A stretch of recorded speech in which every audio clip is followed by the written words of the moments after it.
Olá, gente. Estamos recebendo hoje na Fundação Altino Ventura o professor Daniel Vitor Vasconcelos Santos, que é uma referência internacional em uveíte, inflamação e patologia ocular. Fez seu pós-doutorado na Universidade do Sul da Califórnia. Atualmente é presidente da Sociedade Brasileira de Uveites e coordena o setor de uveíte do Hospital São Geraldo, da Universidade Federal de Minas Gerais. Seja bem-vindo, doutor Daniel. É um prazer para a gente receber o senhor aqui na Fundação, tomar um pouquinho do seu tempo nessa vida tão atribulada, cheia de funções que o senhor tem no Brasil e no mundo pela oftalmologia. Muito obrigado, Juliana. Para mim é uma honra estar com vocês, participando desses 40 anos da Fundação Altino Ventura. Olha, a gente tem umas perguntas para o senhor, tá certo? Que foi um compilado de dúvidas dos residentes e dos staffs aqui, tá certo? A nossa primeira pergunta é o seguinte: quando a gente encontra um caso de um paciente com uveíte não granulomatosa, primeira vez que o paciente chega no seu consultório na emergência, qual é o limite entre tratarmos o surto agudo ou seguir para uma investigação sistêmica? Bom, é uma ótima pergunta. Na verdade, você tem razão. Nem todo paciente com o primeiro episódio de uma uveíte anterior não granulomatosa, não hipertensiva, sem complicações anatômicas, necessita de investigação, né? Antes da gente decidir pelo tipo da uveíte, eu acho que é importante retornarmos um pouco para a anamnese. Talvez a anamnese seja o principal divisor de águas na indicação ou não da investigação, né? Então, na verdade, qualquer paciente sem sintomas ou sem evidência ou suspeição de doença sistêmica associada ao quadro, após uma anamnese detalhada, a gente não identificou nada que nos levantasse a possibilidade de associação a algum sintoma que eventualmente indicasse algo subjacente ao episódio, aquele primeiro episódio da uveíte, essa é a situação em que a gente pode dispensar uma investigação.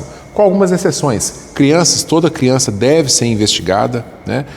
Complicação anatômica ao diagnóstico, o paciente já teve, já no primeiro episódio, a inflamação era tão intensa que deixou sinecas posteriores, que deixou catarata, também deve ser investigado. Agora, por outro lado, né, recapitulando, um paciente com o primeiro episódio de um processo inflamatório uveíte anterior, não granulomatosa, não sinequiante, leve, que respondeu ao tratamento, o último critério é esse, quer dizer, que haja uma resposta e que o paciente entre em remissão com o primeiro tratamento tópico.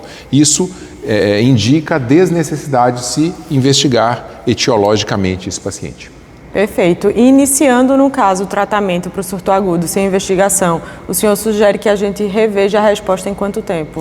Isso vai depender muito da intensidade do processo inflamatório. Quer dizer, se a gente estiver falando, suponhamos um paciente com um processo muito intenso, fibrina, hipópio, aí há necessidade de se rever a cada dia, a cada 2 dias. Agora, se a reação anterior é uma reação leve, se não há hipertensão ocular, se não há qualquer outro problema mais sério no primeiro exame, esse paciente pode ser revisto aí ao cabo de uma semana, ao final de uma semana, 2 semanas, né? A gente deve individualizar o acompanhamento na dependência, né, da gravidade da apresentação clínica. Perfeito.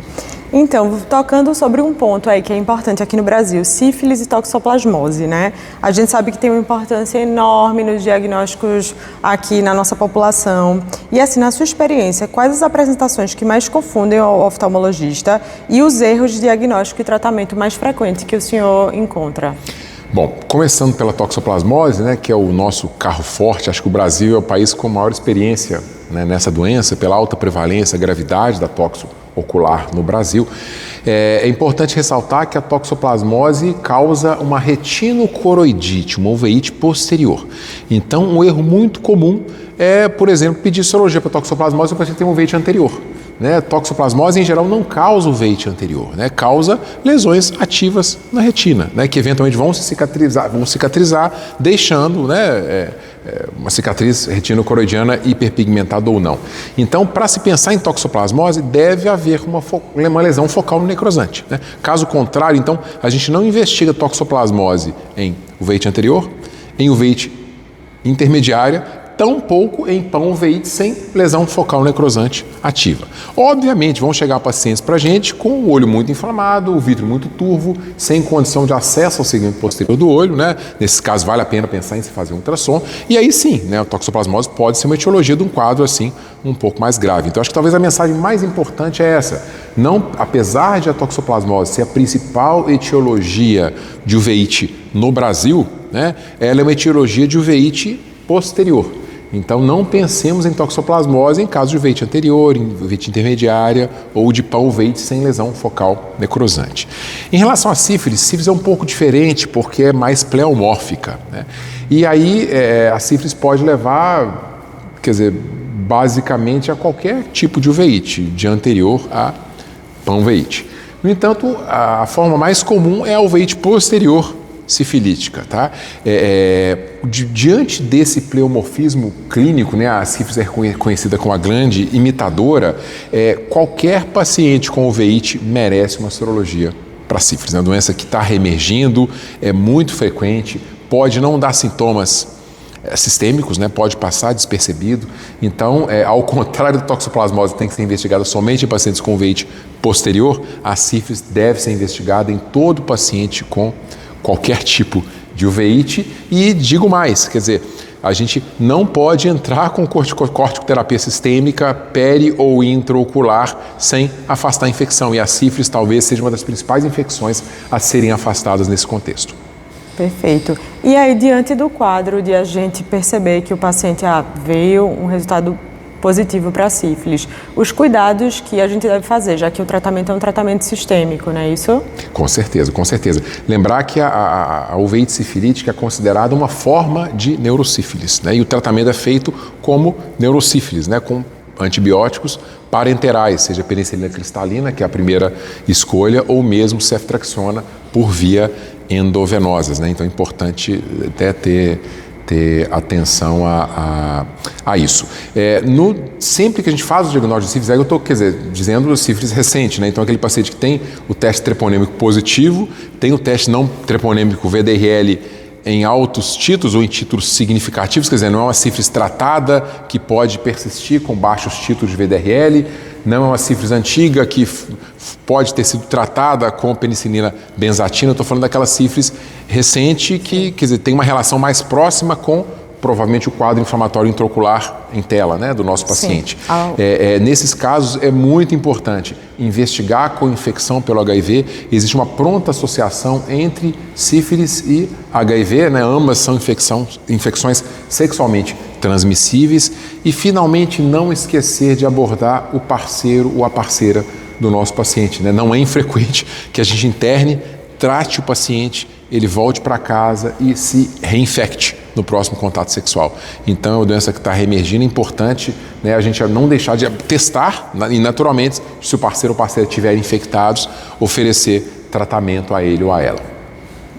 É interessante que muitas vezes são aqueles pacientes que não fazem ideia que tem a doença e aí toma essa surpresa, né? E exige um certo cuidado, né, Juliana? Porque algumas vezes, esse tipo de contaminação é uma coisa que não estava sendo considerada até aquele momento. Então, isso acho que envolve questões ali sociais, familiares, delicadas, né? A gente tem que ter uma habilidade muito grande para lidar disso de uma forma ética, de uma forma suave, né? E, de fato, para defender a saúde do paciente e também, né, do seu parceiro ou da sua parceira. Sim, desafios do oftalmologista, né? Que muitas vezes não são lembradas, mas que está aí com a gente. Então, falando um pouquinho agora sobre exames complementares, né?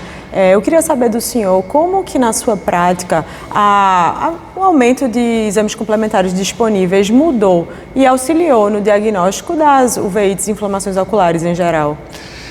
Bom, na verdade, os exames complementares têm trazido uma revolução, né, no diagnóstico etiológico das uveites, sobretudo os moleculares, né? Muitas uveites que outrora eram classificadas como de causa indeterminada ou idiopáticas, hoje estão recebendo rótulos, né, etiológicos bastante específicos. Então é importante reconhecer isso. Por outro lado, também admitir que são exames que complementam a nossa abordagem clínica, né? Eles não devem preceder a anamnese completa, o exame oftalmológico. Muitos desses diagnósticos, né, muitas dessas síndromes, têm seu diagnóstico eminentemente clínico. Não precisa de nenhum exame complementar para dar um diagnóstico de uma retinocolite toxoplásmica típica.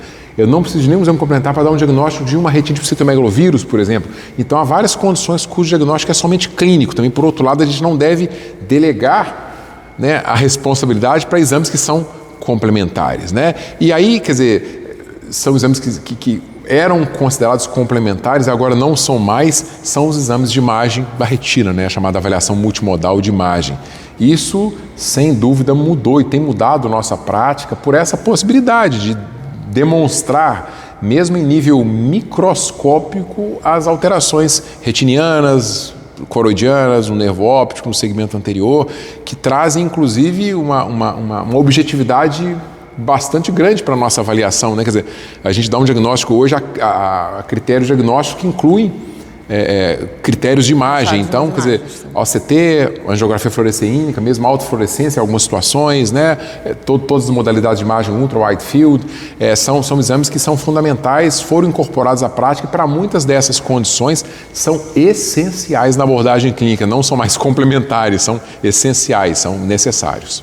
Perfeito. E aí, quando a gente pensa em síndromes mascaradas, tem algum ponto, algum chave que o senhor percebeu que, poxa, nesse caso aqui eu preciso suspeitar? Síndrome mascarada é sempre um desafio para a gente, né? Só aí rever o conceito, né? São condições que não são primariamente inflamatórias, são condições não inflamatórias, mas que por cursarem com inflamação intraocular, às vezes se apresentam como mascarando, simulando uma uveíte, daí o nome síndrome mascarada, né? Aí talvez a condição aí clássica, né, mascarada é o linfoma primário vitreoretiniano, né? Na verdade, cada síndrome mascarada vai trazer consigo um pacote, né, de sinais e sintomas, de características que vão nos fazer suspeitar delas, né? Vamos falar do linfoma, que talvez, quer dizer, que é a mais famosa das síndromes mascaradas, e famosa por várias razões. Primeiro, porque ela mascara mesmo, né, o tempo, a mediana de tempo para o diagnóstico do linfoma primário vitreoretiniano no mundo, então de 15 meses. Então a gente demora para conseguir dar esse diagnóstico, né? Por quê? Porque primeiro parece como uveíte, né? São pacientes em geral mais idosos que desenvolvem quadros inflamatórios crônicos, né? Uma infiltração vítrea crônica, indolente, que pode simular uma uveíte intermediária, pode ou não se acompanhar de infiltrados subepitélio pigmentado da retina, que simulam um quadro inflamatório, né? E que, curiosamente, respondem parcialmente a corticoides. Então, o paciente que chega para a gente com uveíte intermediária, você viu ali aquela vitreite, entrou com corticoide, o paciente melhorou com corticoide,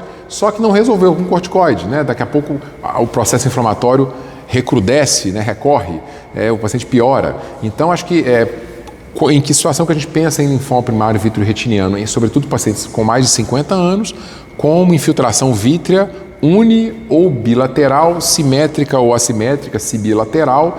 Uma dica é que, como 98% desses casos de linfoma são linfomas difusos de grandes células B, as células vítreas tipicamente são maiores. Então a gente faz a biomicroscopia do vítreo, a gente percebe um tipo celular um pouco maior. Na histologia a gente vê uma disparidade 4 vezes o tamanho do linfócito normal em relação ao linfócito do linfoma. Isso é uma dica clínica importante. Muitas vezes essa infiltração vítrea é mais densa na periferia da retina, como a gente em geral vê na uveíte intermediária, e com muita frequência, e aí é o ganho que nós tivemos com a avaliação multimodal de imagem, se é possível fazer OCT, a gente consegue, em muitos casos, caracterizar uma deposição, uma infiltração subepitélio pigmentado da retina. São infiltrados sub-EPR de aspecto meio drusenoide, mas que confluem e aumentam de tamanho com a evolução da doença. Finalmente, parte desses pacientes que a gente consegue fazer, se o vítreo é suficientemente transparente para a gente fazer uma angiografia ou uma autofluorescência ultra-wide field, a gente percebe que existem alterações do epitélio pigmentado da retina, lesões hipoautofluorescentes ou hiperfluorescentes na angiografia, que demonstram, na verdade, acometimento prévio e difuso do epitélio pigmentado da retina por essa neoplasia. É uma condição de difícil diagnóstico, mas a gente tem que pensar para conseguir dar o diagnóstico. Sempre esses casos que estão recorrendo, né, que a gente tem que se atentar realmente porque não está respondendo ao tratamento, enfim, aí não deixar passar essas... Exatamente, e lembrar, quer dizer, esse é um subtipo do linfoma do sistema nervoso central, e 80% dos pacientes com linfoma primário vitreoretiniano evoluem com infiltração encefálica ao longo da evolução da doença. Então, lembrar que se a gente está pensando ali nessa possibilidade, mesmo que o paciente não tenha sintomas neurológicos, a importância de se obter uma neuroimagem, né? Algumas vezes a gente consegue já detectar a infiltração encefálica por essa neoplasia. Perfeito. Então, doutor Daniel, falando um pouquinho sobre doenças não infecciosas, hoje em dia a gente tem um arsenal, né, de medicamentos imunobiológicos e agora também os implantes intravítreos de corticoide.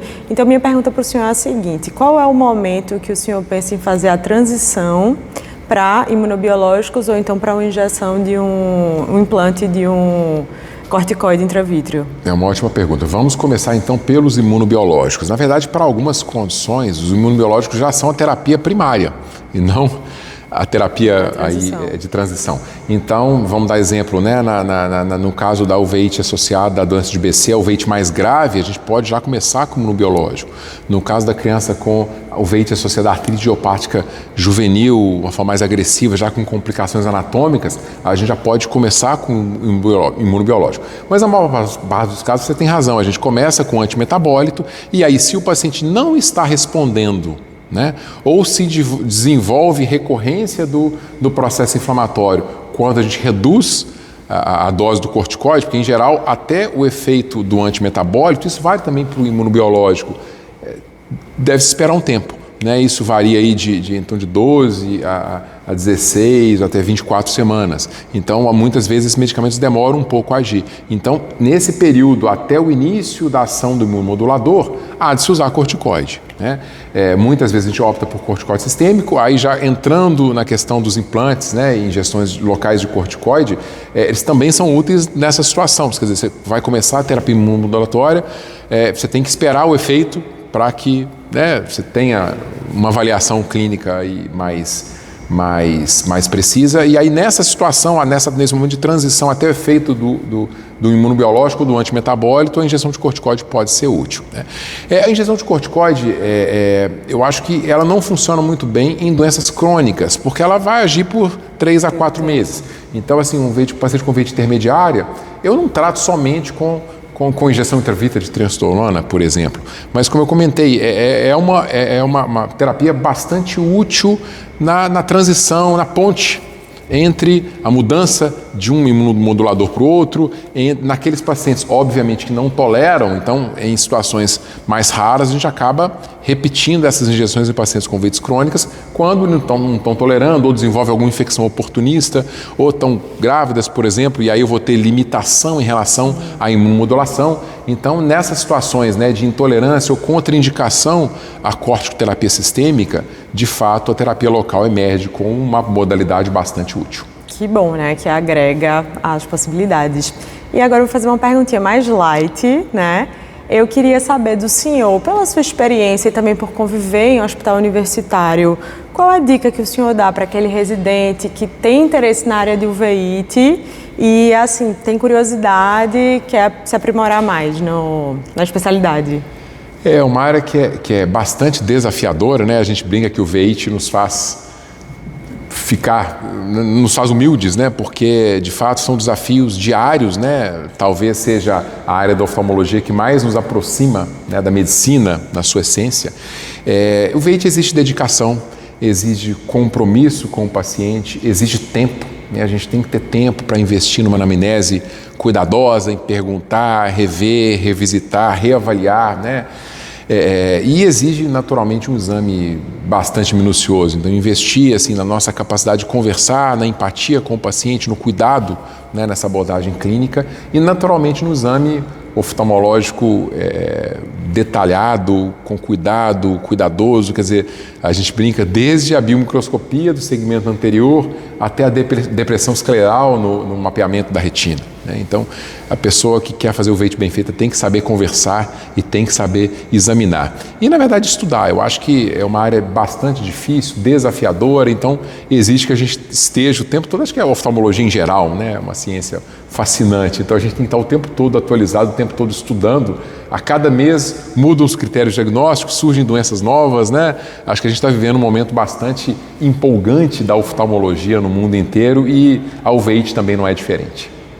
Tudo está mudando muito rápido. E a vida de um especialista em uveíte? O que é que o senhor diria para os alunos que estão aí se preparando para escolher uma especialização, uma pós, né? Eu sou suspeito para falar porque eu sou um apaixonado por essa área. Eu acho que, de novo, né, é uma área que nos faz sentir médicos na essência, né, que nos traz um comprometimento, uma ligação com o paciente muito especial. Quer dizer, os pacientes ao final se tornam nossos amigos também, né? Também tem as suas frustrações, tem as suas dificuldades, mas tem, acho que as suas benesses, né? Uma área, acho que bastante interessante, bastante fascinante, que eu acho que nos pressiona a se esforçar e se tornar melhor a cada dia. Sim. A relação médico-paciente é muito forte, eu imagino, bastante. Na área.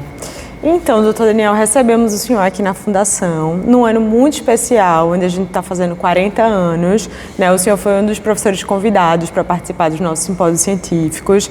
Né? A gente está muito grato com o senhor ter aceito esse convite. E eu queria que o senhor resumisse em poucas palavras como é que foi esse tempinho por aqui em Recife, na Fundação Altino Ventura. Não, foi sensacional, como eu já comentei, né? Uma honra ter participado desse momento tão especial para a Fundação. Eu estive aqui na comemoração, na ocasião dos 30 anos da Fundação, né? Estou aqui de novo, 10 anos mais tarde, e eu pude observar o quanto, que eu já fiquei impressionado quando eu vim 10 anos atrás. Agora, puxa vida, é admirável, vocês estão de parabéns, é uma baita instituição, né? Uma escola importante da oftalmologia na América Latina, né? E eu quero só gratidão e congratulações a vocês, um trabalho de muitas mãos, né? Não só da diretoria, mas todos os envolvidos, os funcionários, os voluntários, os residentes. Acho que é uma engrenagem grande, bastante complexa, mas que funciona muito, muito bem. Vocês estão de parabéns por isso. Que bom, nós que agradecemos, viu? Muito bom conversar com o senhor. Muito obrigado, Volte Juliana. mais. Muito obrigado e parabéns.